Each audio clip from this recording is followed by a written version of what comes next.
Chocolate flywheels and clutches. Right, so let's have a little look at this. Guys, these dual mass flywheels these days are made actually from really soft, warm chocolate. And I can't believe how bad they are. And it's not just on these vans, that's on cars, that's on everything I see them.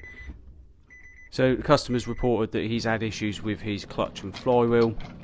I had a quick look at it before bringing it into the workshop and I couldn't really fault it, but the customer has complained of having an issue, so there's only one thing for it really, and that is to get the gearbox out.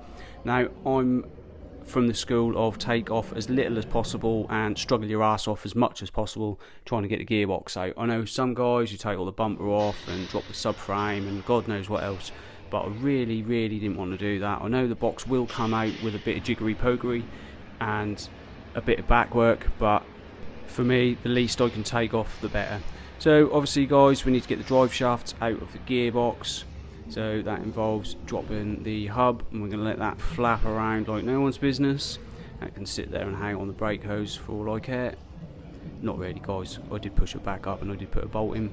So obviously you've got to catch the oil that comes out of the back here. You don't lose too much oil out of these guys unless you do what I did, and in part 2 you will see exactly what I did. So we do need to take the power steering pipes off. That does mean draining the system.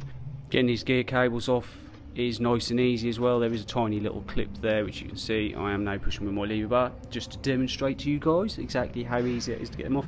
Push that in, pull it up, job's a good one.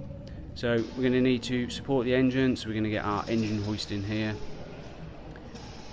Perfect for the job. Sometimes I do find the legs are a little bit too long when you're trying to get the transmission jack underneath and wiggle the gearbox out as well, so it's really important to make sure you get it in the right place before you drop the mounts and the gearbox and whatever else. Obviously there's a few other bits and pieces we've had to take off as well, like the boost hose at the front.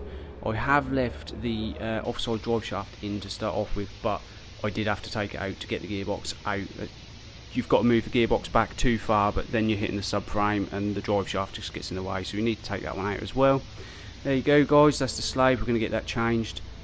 Whip the clutch plate off. I'm going to have a look at the flywheel, and as you can see guys, it is very blue in there, so it has been hot, and as you'll see in a second, there is quite a bit of play in there with very little resistance. So if you've liked it guys, please follow me, stay tuned for part 2. I hope you have a wonderful day. Let's get this sent.